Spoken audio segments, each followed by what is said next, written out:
my workshop. We have a lot of work to do. We have a lot to cover. I'm glad everybody has pens. If we could take a moment, make sure your cell phones are off. We have a lot to cover and we just have got to get through this. So once again, I'm Denise Manette, and she gave you my bio so you have an idea of what I'm about.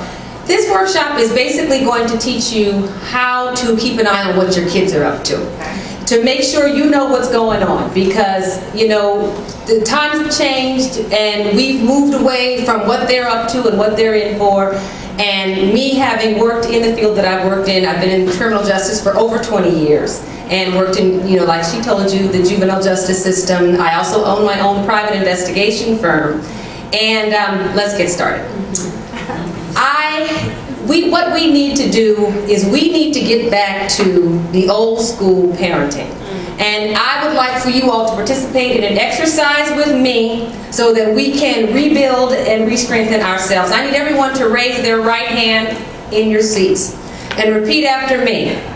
I am in charge. I am in charge. This is my house. This is my house. I pay for the lights. I pay for the lights. I pay for the internet service. I pay for the internet service. I pay the bills in here. I pay the bills in here. I'm running this show. I'm running this show. Reach your hand behind your back right there and feel that hard thing between your shoulder blades. It's called a backbone. All right. We're about to pump it up, okay? We're about to pump it up. Let's get going. What I've noticed with this new generation of kids is that there is a general lack of respect.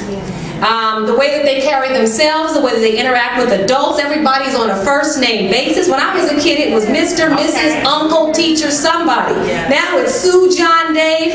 And, you know, so basically we have this undercurrent of a lack of respect in this new generation. So we've got to recapture the level of respect that is obviously missing. We have a lot of parents who seem to want to be friends with their kids.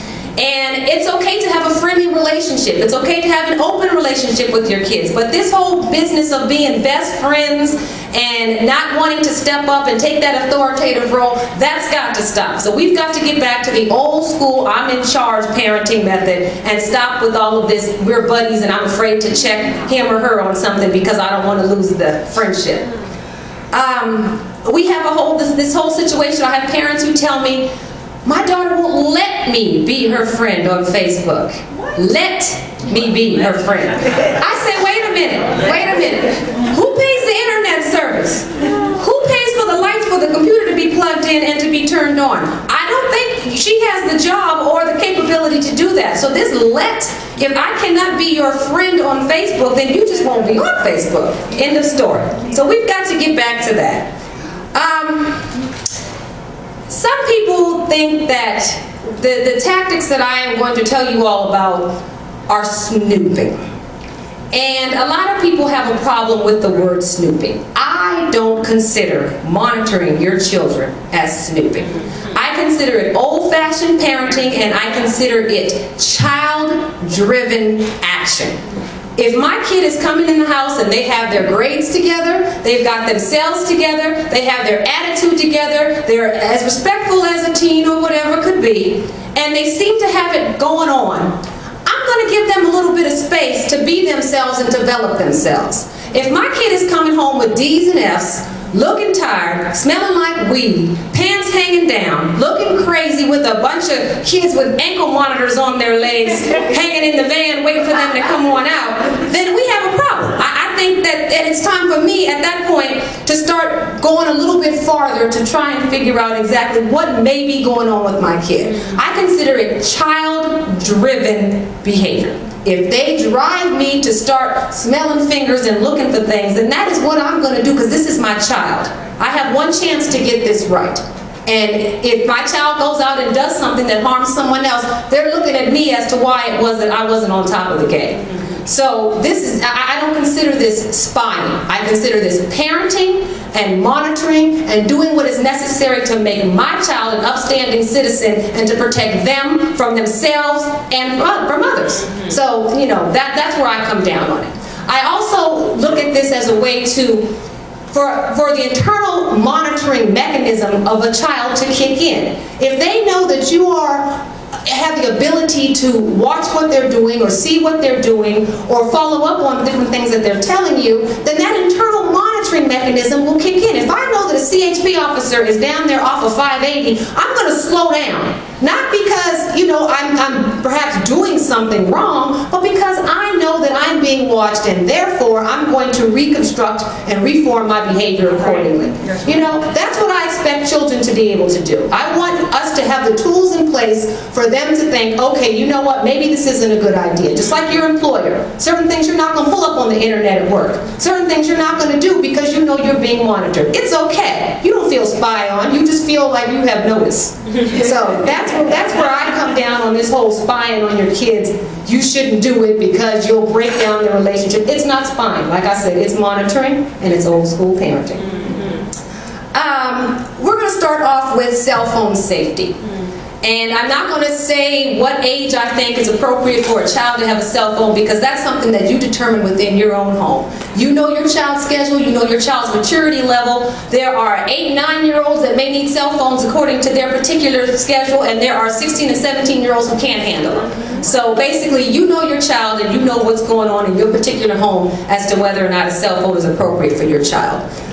What you need to know about having cell phones and the things that are available is that each carrier has specific parental controls that are available. Whether you have AT&T, whether you have Sprint, whether you have T-Mobile, each carrier has specific parental control options available. Some are free, some are paid. They have options which can control what time phone calls come in and out of that phone. So if the child is up late and talking on the phone, you can have that phone cut off at 9 o'clock at night. It controls, some of them control what phone numbers are allowed to call into your child's phone, or what numbers they're allowed to call out, which is of course very good for younger children who the purpose of the phone is basically for you to find them during the day or to communicate with them. They have different plans and programs that allow you to block text messaging, to block internet access.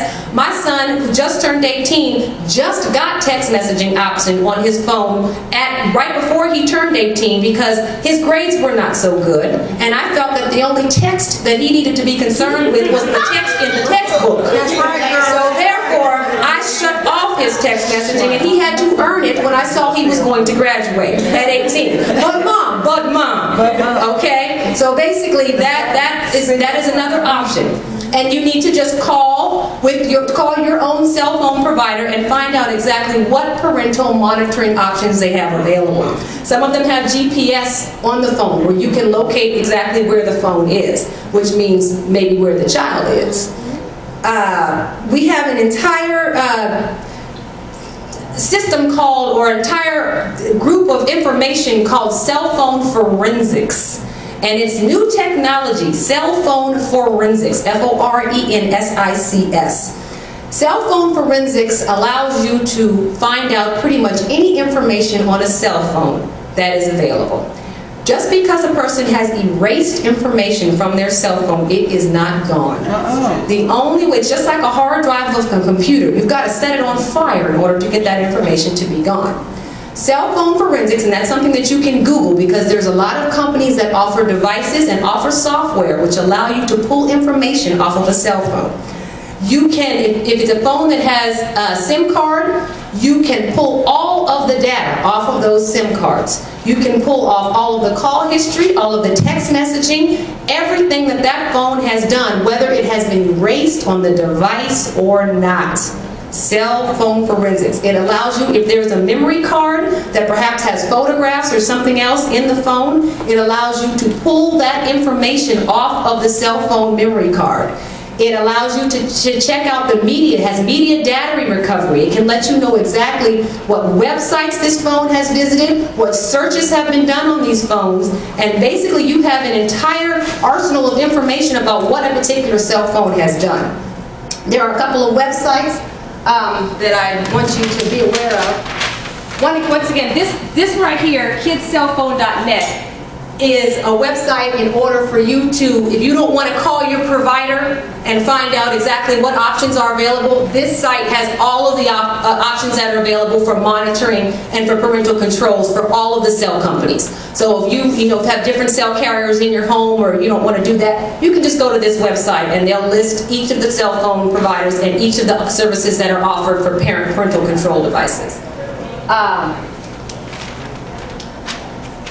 These two websites right here will give you information for cell phone forensics, where to get the information in order to download the SIM card, the information from the SIM card on the phone, or in order to find out exactly what is going on with the phone. Some of them you just have to have the SIM card. Some of them you have to actually hook the phone up to the computer and it will read all of the deleted and undeleted information. BrickHouseSecurity.com is one of my favorite websites. When you go there, you'll see why. There's lots of goodies there. Not only cell phone stuff, but a lot of goodies at Brick House Security. In my profession, as an investigator, there's lots of good stuff at that website. And we're talking anywhere between $49 and up. So I'm not talking about a whole bunch of expensive equipment that you have to invest in. These are things that if you feel are important for what's going on with your child in your home, then it may be worth the investment. But my point also is that it's not necessary to go out and purchase this stuff. It's just necessary to know that you have the ability to do it. And it's necessary that your child knows that you have the ability to do it. I went to this workshop and guess what I learned? So there goes that internal monitoring mechanism. You don't have to go out and turn over rocks, but you need to make sure that you are armed with the information and the arsenal of information of how to turn over rocks and where to turn over rocks if that's what you need to do. So here's these two sites, very good information.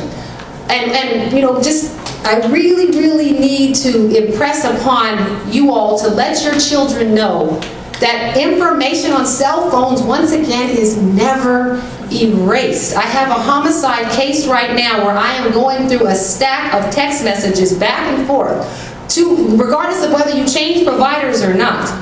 I am going back, and this is evidence in a criminal case. And these people probably assumed that they were erasing these text messages, but they're not erasing these text messages because the phone holder and the person who has the account are not the holders of the record. The holders of the record are the cell phone provider. So if I'm with AT&T and I delete everything on my phone, I set my phone on fire, and I move over to T-Mobile, AT&T holds the records for everything that I've ever done on my phone, all of my text messaging, indefinitely. I subpoena records from years ago, from people who no longer have those phones. Those records are here forever, and you do not have to sign permission to have your cell phone records turned over to the court for any reason, because you do not hold that record. They're the owners of those records. And and one reason that I say that this is so important to know and to impress upon, and it's good for you all to know as well, but to impress upon your kids is that, say you have an 18-year-old son who sends a pornographic picture, text picture, to his 16, 15-year-old girlfriend, her mother comes across it. Now he has sent a child pornography to a minor, and this could spiral into him having to be a Megan's Law registrar, because it's something that when he pushed send, he thought that it was going one place and it went a whole nother place else. They have got to understand that what you send across the airwaves, you have no control over where it's going, and you have no control over what's going to happen when it gets there. So just don't do it. Just don't do it. So they need to be armed with this information, because all this sexting and stuff that they're doing is foolishness. So, wanted to let them know. And once again, like I say, I don't consider this spying. I consider this monitoring and good parenting. We're going to move into checking out your kids' associations and associates. Number 1, Google their name. First, last name, in quotes, Google search. It will help you find where they may be online. Google their email address, in quotes. Google it. Google their telephone number. I have a case in my office right now where I Googled the girl's telephone number, And all of it, like, I didn't find anything under her name. I didn't find anything under her email address. I found her on a hooker website on her phone number. She's 14 years old. And she had a whole different name, Peaches or something, and a whole different email account from this Red Book website that they post on. But her phone number was her cell phone number, and there she is posting behind all up on the table. And I Googled her phone number. 14-year-old girl.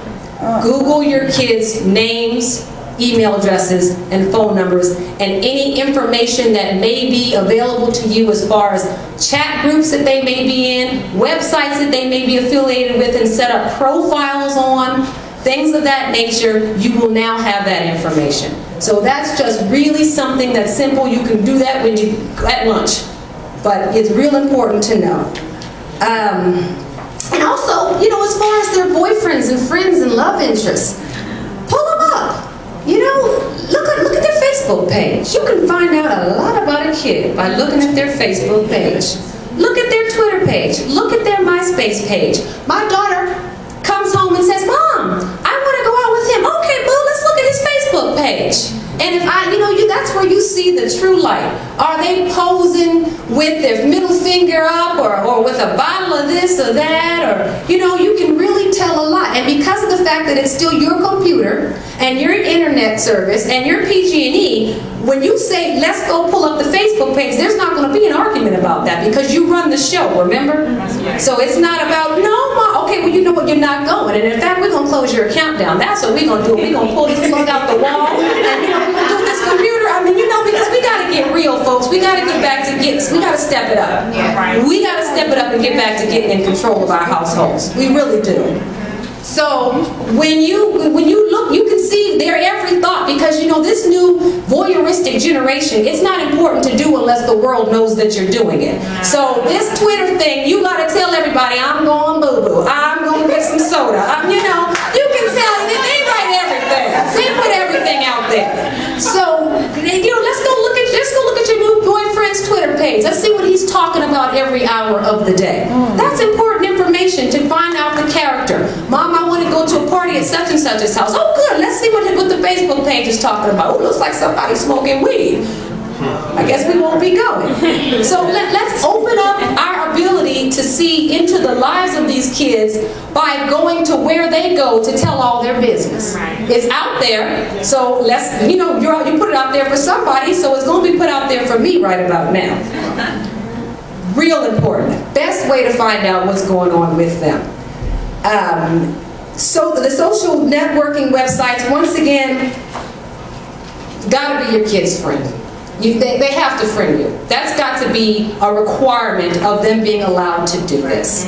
And not only do they need to be friends with you, they ought to be friends with your mom, your sister, and all of the people in this community village network that are there to help your child stay safe and make good choices. I have called one of my girlfriends and said, "Girl, what happened? I just looked at Joy's Facebook page and what?" And "Girl, I'll handle it. I'll call you back." And so I said, you know, I called her later. I said, "Girl, I hope she doesn't defriend me." My friend said she doesn't have the option of defriending you. She's already tried. So I have more than a few parents that call me and ask me about something because they know that I'm friends with my kids on Facebook, and I see everything. They always call me, "I'm a snitch." I will tell everything I know, and I'll tell it twice. I am a snitch, and I am proud. I will go down as a snitch. You know, snitches get riches in my community. So anyway, and you need to have the passcodes. You need to have your kids' passcodes.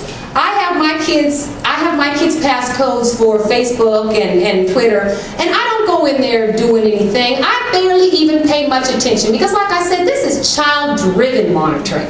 I don't go in there, you know, commenting LOL, WTH. I mean, I'm not doing all that. But I have that available to me if I decide that I want to do something, see something. If, for instance, I see something on my son's page that I think is inappropriate that someone has posted there, And I'll send them a message. I'll say, there's something inappropriate on your Facebook page. You ought to check it out. Oh, Mom, I'm here. I can't change it right now. Oh, don't you worry about that, boo.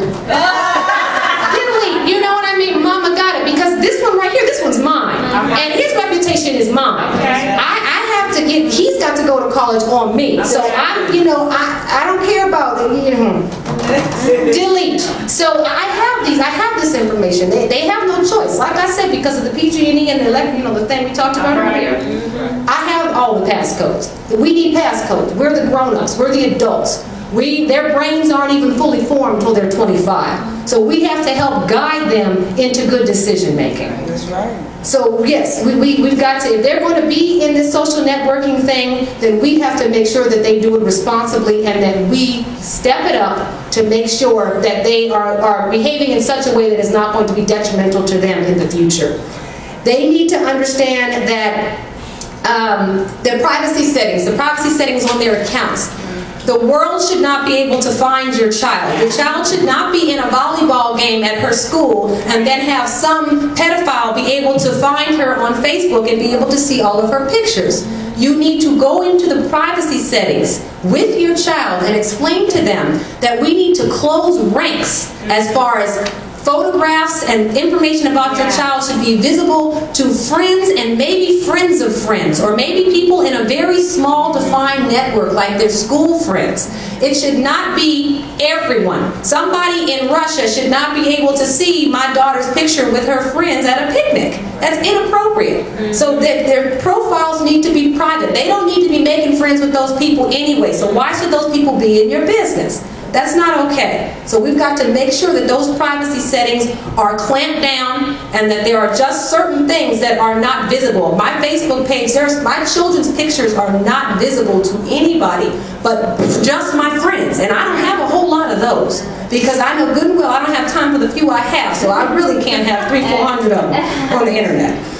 And they also need to understand the permanency of online postings. And once again, whether you delete it or not, it is a permanent record. We have to explain to our children that these things are permanent. What you put online is permanent.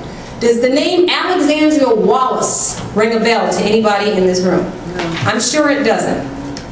Alexandria Wallace is that young woman at UCLA who decided it would be a cute idea to post a racist rant on YouTube a few months ago about how she was upset with the Asians in the library at school and how loud they are in the building.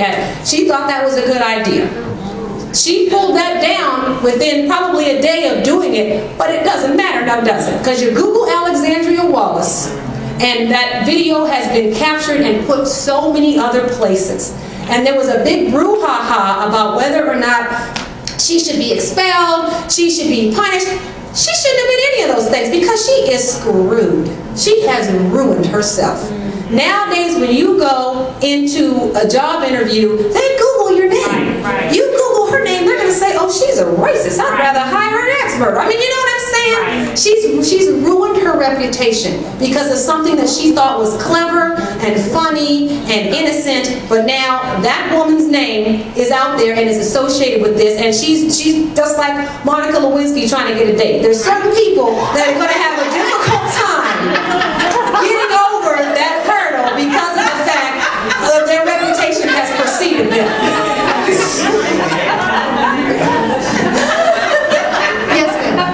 Do you think it's a good idea to create a profile that doesn't actually have your actual name on it, like your child, like, you know, in other words, have a nickname of some sort? Perhaps. Let me address that at the end. Let me address that at the end. I'm going to save about 10 minutes at the end for questions, and of course I'm going to be around too. So, and I have follow-up, so yeah, I'll address that. I have 4 profiles, by the way. Computer spyware. How to know what your kid is doing online. Yeah. First thing, as far as what you need to do with the computer in your home, is that you need to always be the administrator of the computer.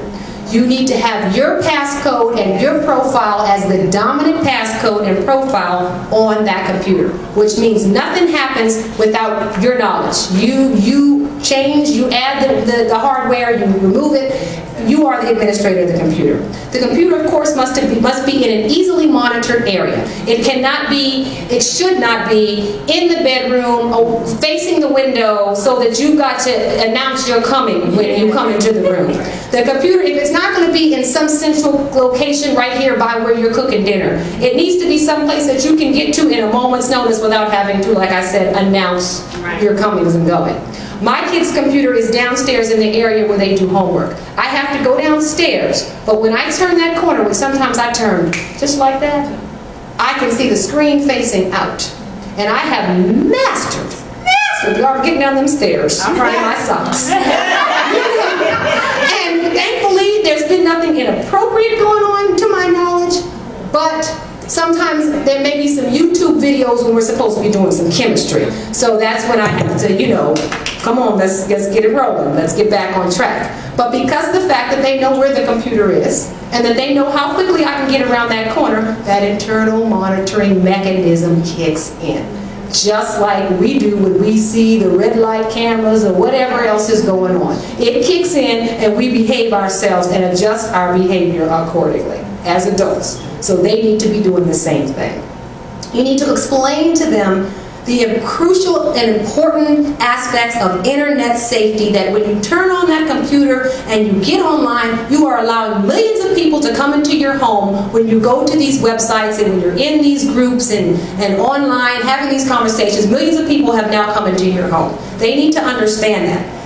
They need to understand that they should not set up profiles on websites without your permission, and they should not use profile names that at all indicate that they are children.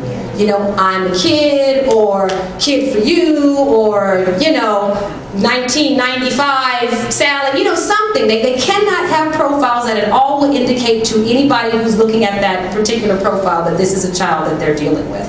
They need to understand, as far as the same with the gaming.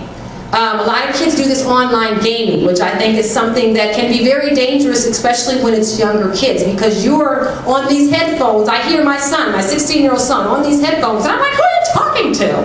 You know, oh, I'm not talking, I'm just listening. I can't talk back. But they need to understand that, you know, even if you do have these type of games that you are able to interact with others, no personal information is ever to be shared. And this never leaves the game atmosphere. We never are going to hook up and play this game at somebody else's house. They've got to understand that. If you are trusting them enough to be on the internet, and if you are trusting them enough to be doing this online gaming, then you have to have enough respect and understanding with them that they are going to communicate with you that, you know, yes, Mom, I get it. Yes, I will understand and follow the rules. So that, I mean, it's really, really important that they understand that if you trust them to do this, they've got to reciprocate that by making sure that they're responsible. And they also need to let you know if anything scary or uncomfortable happens while they're online or interacting with anyone. If anything makes them, you know, anyone asks them questions or starts becoming too personal, or at all, you know, an IM, which is an instant message, pops up on the screen, they need to know they need to come to you immediately and tell you that. This is where we report this kind of stuff. MissingKids.com. You can go to the cyber tip line link.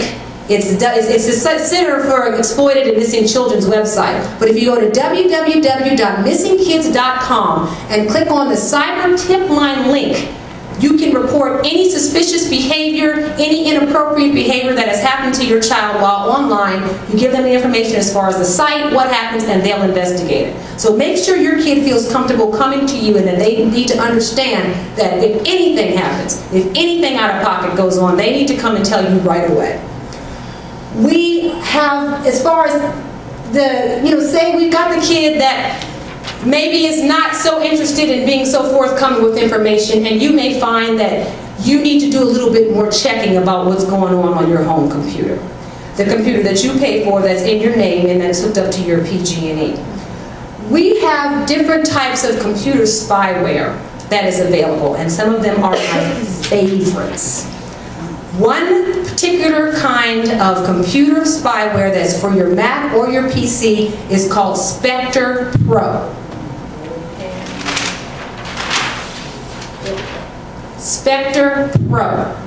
Spectre Pro is a program that you install on your computer for as low as $59. It records all online activity, all Facebook activity, all chat activity, all emails received and sent on the computer, all websites visited, all web searches conducted, both sides of the social networking conversation. Both sides of the social networking conversation or of the chat, not just the one side. And it pretty much it'll give you a screenshot periodically of exactly what has happened on that computer, what was seen or visual on that particular screen. And basically who's contacting your child, what type of contact they're having all day, every day, and what type of activity, online activity has been going on that's been associated with that computer. Anyway, the reason that some people use Spectre Pro, and what's best about Spectre Pro is that it's for a computer that you maybe have access to throughout the day. So say you're at home and this is a computer that your kids are using and you're around and you want to, you're around that computer, you can just log on, put in your passcode, and it gives you a complete outline of everything that computer has done since the last time you logged in. Everything, every keystroke, every message, everything. It's a really, really, really good program, not necessarily to purchase, but just to know that you can purchase if you need to. Will it give you passcodes so if they went to a Every site single thing that happens on that computer is recorded. Everything. That's why Spectre Pro is good.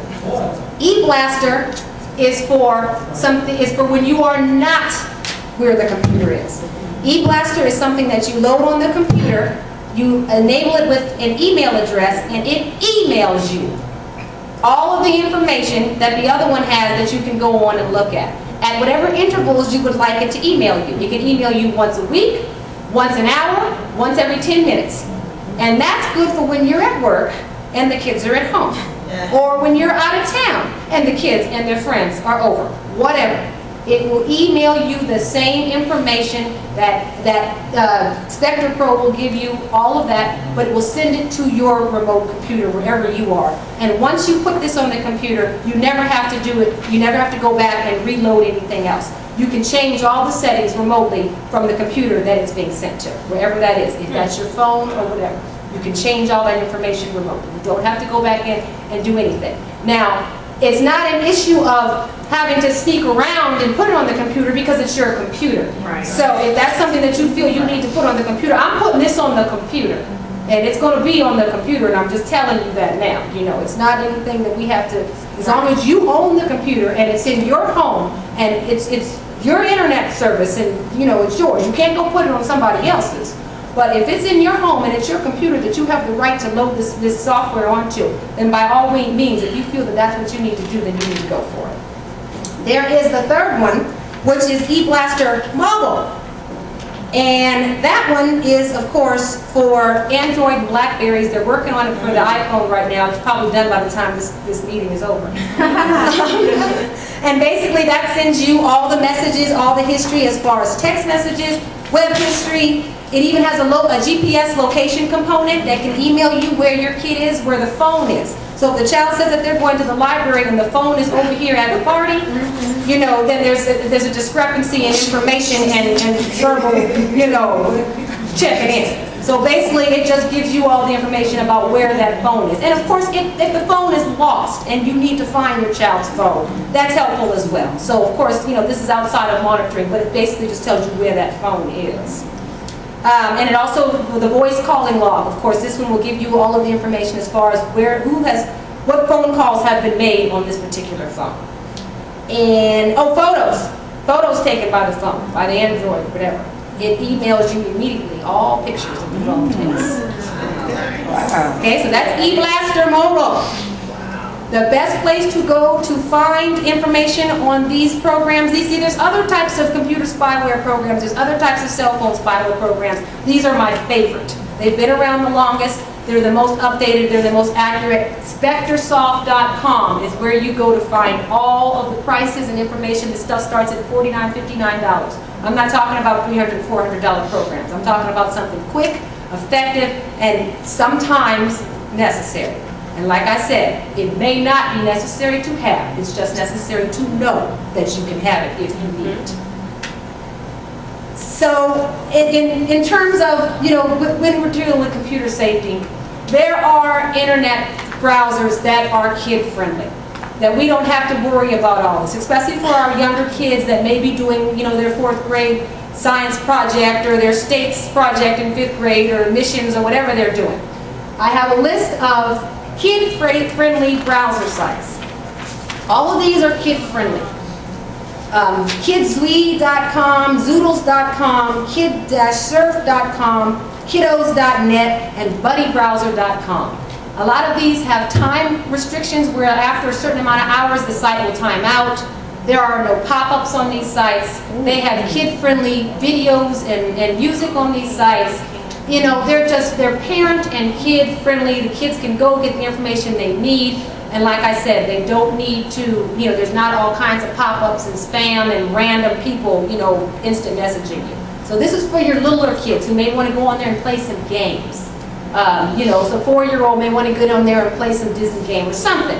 In any event, these are, you don't have to worry about these. These are okay. This is a good way to get your kids started on understanding internet safety and where to go and not to go and what to do. So these are 5, and I'll leave this up here, of course. Which takes us to, what are these kids even talking about online? I have come up with my top 71, I think it is, acronyms. I have printouts of these, so no reason to go and copy it all down. Okay, the star, some of them are more important than others, that's why there's a star and the asterisk. Number 5, address. Somebody's wanting to know your child's address. Number 11, parents are around, code 9. Mama is in the room. Number 15, face-to-face. That means we are taking it off of the phone and the computer, and we're now going to meet face-to-face. Hello, red light. Okay? I think those are very, very critical. Get naked on camera. Okay.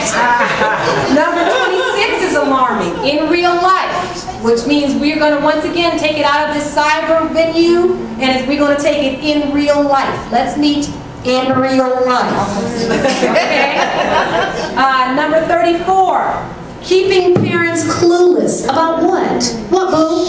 What you keeping me clueless about? Okay?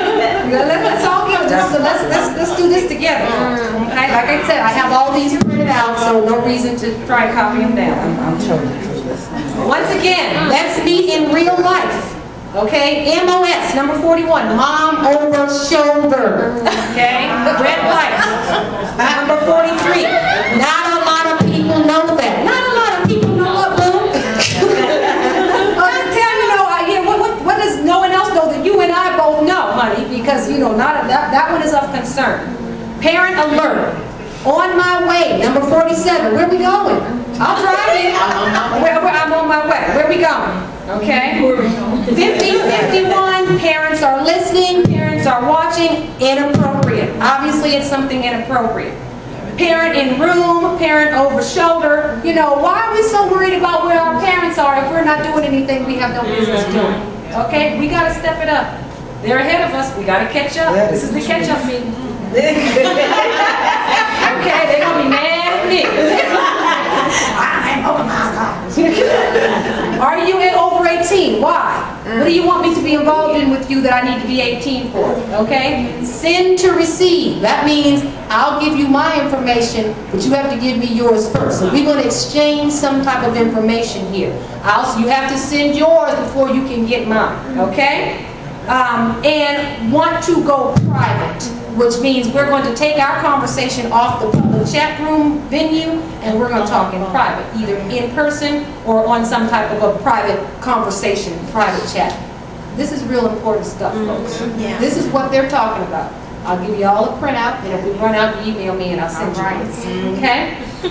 Another area that we need to know about as parents, just to be on the up and up, is the code names for different drugs. Prescription drugs, things that you have around the house. I also have printouts of this. Code names of, you know, what this means. What does it mean? We need to know what this stuff is. Okay, and there's also not only the prescription drugs, but the street drugs. Okay, they change the word for marijuana every week, so if you know the people, let me know. Because it changes every week, so email me if you have a new name. I have to keep that one updated. Okay, so basically, in this crystal meth and ecstasy, you know, are brand new, written real, cotton heavy, it looks like candy and whatnot, so just so you can have an idea of what your kids are talking about when they're having these conversations. So, like I said, once again, I got these things. I'll go back to in case you guys want to take a good long look at some of these acronyms again. But this is what our kids are talking about. This is what they're talking about, and we need to be up on it. If we're gonna, it doesn't do us any good to have the printout of what has happened online if we can't figure out what they're talking about. I'm going to talk about bullying real quickly. I know we have another session that's discussing that, but there is online bullying that goes on, so I just want to touch on it briefly. Signs to look for: a withdrawn child, a child who may not be wanting to go to school, a child who's having a lot of illnesses that there's no explanation for, a child whose grades are dropping, who maybe are bruises, torn clothing, things that indicate that there's something going on. Very withdrawn, don't want to talk to you. Very, a different demeanor. You know your kid. You can look in your kid's eyes and tell when something's not right. You need to be aware when something is just not right with your child. You need to broach the topic by being calm, compassionate, considerate. You can't get macho on them. Why don't you go over there and kick her ass? You can't do that because that's not helpful. You know, if they could do that, they would have done that already. Right. So we need to be compassionate. We need to be understanding. We need to be that warm, soft place to fall that us mamas are. That's what we are here for, to give our child a soft place to fall. So we've got to empower them by being their strength, not by trying to, take them out and box in the backyard. That's not going to work out. When you find out that there's maybe something going on at school, you go straight up there and you go to the principal. You don't go to the cafeteria worker, you don't go to the yard duty, you don't go to the janitor. You go to the principal. You sit down and say, this is what my child has told me. This is what, has been happening according to what my child says. This is what I've learned. And find out from them what they're planning to do about this, and give them a timeline for when you expect to hear back what their solution to the problem is. You put everything in writing. After you have this meeting with the principal, not the yard duty, you write it up and you send a copy to the principal outlining what you have discussed with them, and you CC the district. CC the district all the time with the timeline, what the principal said they were going to do and when. You need to let them know that you are not afraid to take legal action, be it call the police, be it file a civil suit against the district. You have rights. There are federal protections that are in place to protect your child from being bullied or harassed on the basis of sex, race, religion, creed, sexual orientation, perceived sexual orientation, color, disability, all of that. There are federal laws in place. You need to let that school know that you are aware of that and you are not playing. Okay? You are absolutely not playing. Now, what happens when your child is the bully? Don't be so quick to defend. You know your child, once again. You know whether or not what their images are that they're getting at home. Are they the youngest? Are they bullied around the house a little bit? Is there a little more corporal punishment than perhaps some people may think is okay? Whatever. You know the video games they're playing. You know the movies they're seeing. You know the things that they're exposed to. So don't be so quick to jump up and say, not my baby, until you really, really take a long look at your child and what they could be doing or adding to this problem or this situation. Be proactive, because that will save you from getting sued. Be on the front end of this. If they need counseling, get them in counseling. If they're an aggressive child and they have an extra amount of energy or ADHD or whatever, get them in sports, get them in martial arts. Help build up their own self-esteem, because bullies are usually people that don't have the self-esteem. That's why they're picking on somebody else. So find ways to help them build them up in their self-esteem with sports and structured sports, organized activities, disciplined activities like martial arts, something. Single moms, if you've got the son out there who needs to get some of this male bonding going on, get him in Big Brothers. Find something for him to do in order for that child to be able to release some of that energy. And be abreast of your child's reputation. Make sure you know what your the word on the street is. It may not be true. but at least you have an understanding about why it is that your child keeps finding themselves in these situations. I mean, are they passive? Are they aggressive? Are they a slut? I mean, find out what the word on the street is of your child. Talk to the parents of your child's friend and find out what is the word on the street. Why does my child continue to be harassed? You know, get some indication. Or why do people keep saying my child is harassing them? You know, maybe your child is. But bottom line is, honestly, some of your children will be bullied. Some of your children will be bullies. But most of your children will stand by and do absolutely nothing. Absolutely nothing. We need to empower our kids to know that it is okay to take a stand when it is safe to do so. That it is okay to be part of the solution and not part of the problem. Remember the old anonymous tip? It is really a good thing and it is still in effect. I'm telling you, if somebody called my house and said, I saw somebody push Ryan, and I saw Johnny push Ryan and punch him in the face on the way home, over there on 7th Street, click. You know what, I tell you what, that's all I needed. I don't care who did. I don't care who called. I don't care. Oh, thank you, boo. You know, Johnny, you know, come in here. I mean, that's real. The art of the anonymous tip, no smoke screen, note in a bottle, whatever. But do something. Don't just stand there and do nothing. Remember the old adage, I didn't say anything, stand up and say anything when they came for the gays because I wasn't gay. I didn't stand up and say anything when they came for the Jews because I wasn't Jew. And when they came for me, there was nobody left to stand up and say anything. Let's empower our children to take a stand and do the right thing when it is safe to do so. And we as parents need to form this network so that they know that we are all in place, ready to watch, to listen, to be there for our children so that we can give them that support that they need when they find themselves in these situations. Oh, I'm running out of time. When they find themselves in these situations. So basically that's just really important, and that establishing a parental network, you know, the old school, not texting the other parents or whatever. We need to get out of our car, go up and ring the doorbell. I'm not just going to drop my kid off at the party. I'm going to go and make sure there's going to be a parent there supervising. My son had a party for New Year's. He invited 30, 200 showed up. That's another story. The social networking. But a few parents actually called. Hi, you know, I'm just wondering. A parent, I said, oh yes, honey, my husband's law enforcement. I've been in criminal justice for 30 years. Don't you worry about it. Oh, okay, good. You know what I mean? Let's make those connections. Let's connect with the neighbor so the neighbor can let us know when something has happened when we're not home. Let's connect with each other. Let's get back to that, it takes a village, that network, that getting checked by the person in church with your gum. And you knew by the time you got home, your mother was like, you wasn't lying. You know what I mean? That is real talk. So let's get back to these establishing parental networks. Have something at your house. Invite the other parents. Invite them with their kids. That's the best way to find out the word on the street. Because just because your child has not told you something, that does not mean that their friend has not told their parent. And if you have that connection with those other parents, then you know you may be closer to getting that information. Keep the lines of communication open with your kids.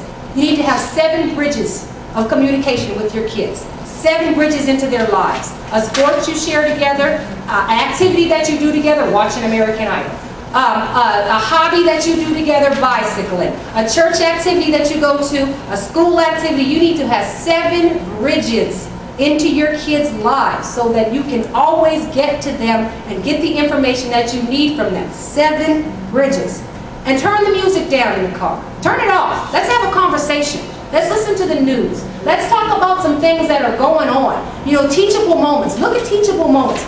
Congressman Weiner, when he was taking pictures, oh, we're going to talk about that. Me and my kids, we're going to talk about that with Chris Brown and Rihanna. You know, I got the chance to talk to them and find out, well, what if she did hit him first? Was it okay for him to pummel her? I mean, you know what I mean? I need to find out where my kids are. Maybe I won't change their opinion, but at least I can know where they're at so that I can help guide them where I think they need to be on certain issues. There was the UCLA girl, you know, what did you think about her posting that? Or where in my hometown, there was a gang rape of a girl at prom, and everyone stood around me, and she was real drunk. So I got to talk to my kids. Well, what do you think? Because she was drunk, did that make it okay? Teachable moments. Let's get in there and have these conversations with our kids. You forget, we got to turn off Lil Wayne and John, whatever. And we need to have these conversations. And we can use the news and the day's events to get in with that. But basically, bottom line, get your head out of the sand. Get your head out of the sand. Do not be afraid to ask the hard questions. Do not be afraid just to stand up and get in that face. You need to do whatever you need to do to get the information that is necessary to keep your child safe. They need to know, I will freak you out, I will stalk you, I will lecture you, I will hunt you down like a bloodhound, I will be your worst nightmare, I will embarrass you, I will do whatever it takes to keep you safe, because you are my child. And I am not going to be the parent that is standing next to my child's casket saying we were best friends and I respected her privacy, so I didn't ask the hard questions. That's not going to be me. And it's not going to be you either. No, it's not. Let's step it up. Let's step it up, ladies. We got to move into this new generation. We got to raise these kids, and we got to do it right. Let's step it up. All right. Thank you for your time.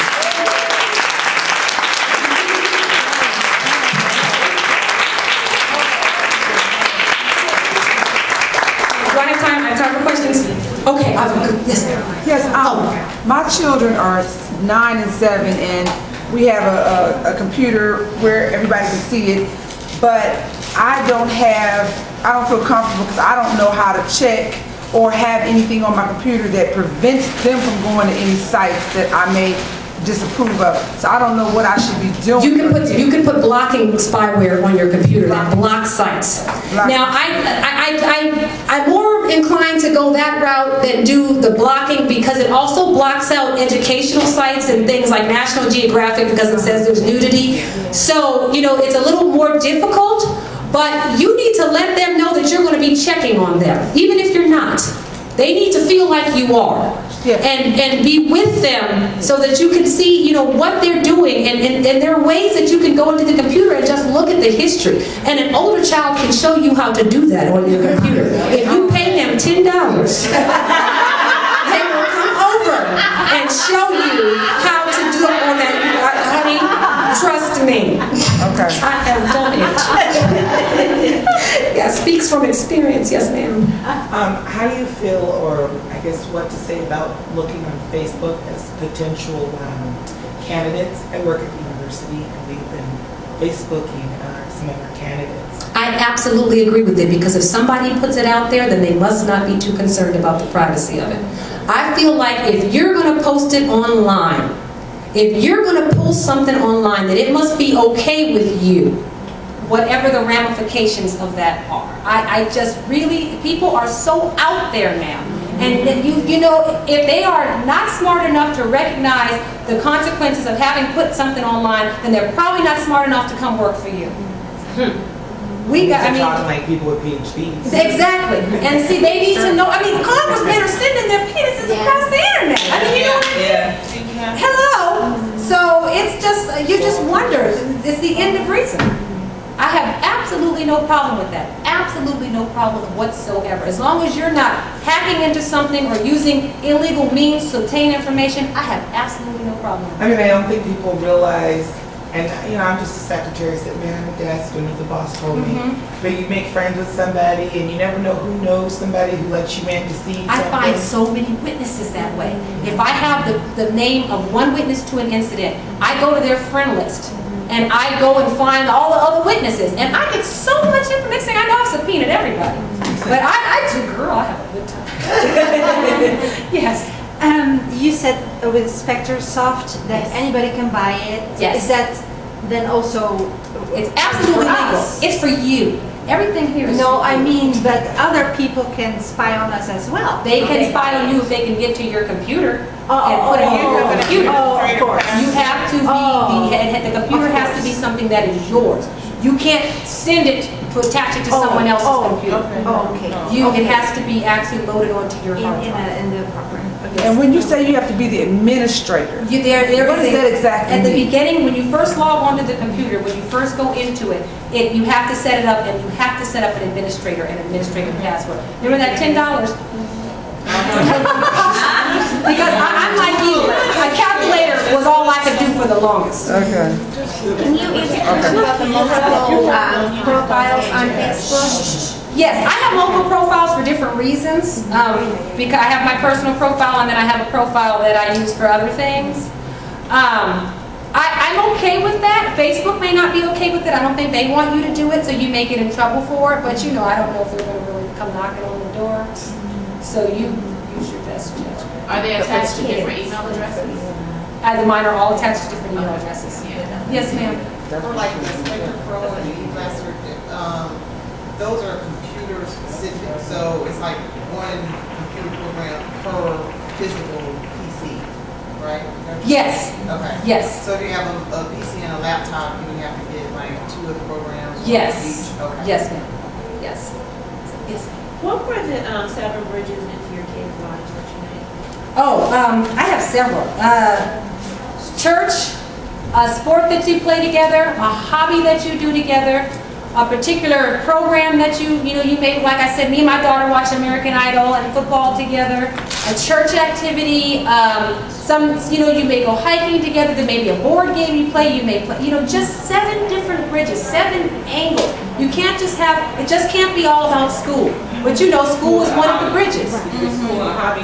Yes. School and a hobby. Yes, a school and a hobby. A school is another thing. If you're really active in their school and you make sure you go to all the school events, but there's got to be 7 ways of communication so that when one breaks down, you can go around to the other one. We can't just, no one should be more in tune with what's going on in our kids' lives than we are. At least we need to try. We need to do what it takes to try, because this is it. We get one shot at this, and like I said, I'm not going to be the one standing there saying, I sure did love her, rest her soul. That's not okay with me. And I know it's not okay with y'all. So,